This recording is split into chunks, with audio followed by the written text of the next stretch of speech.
10 மாதம் சுமந்திருந்து பெற்றாள்.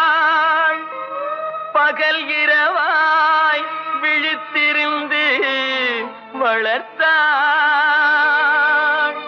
வித்தகனாய் கல்வி பெற வைத்தாள். மேதினியில் நாம் வாழ செய்தாள்.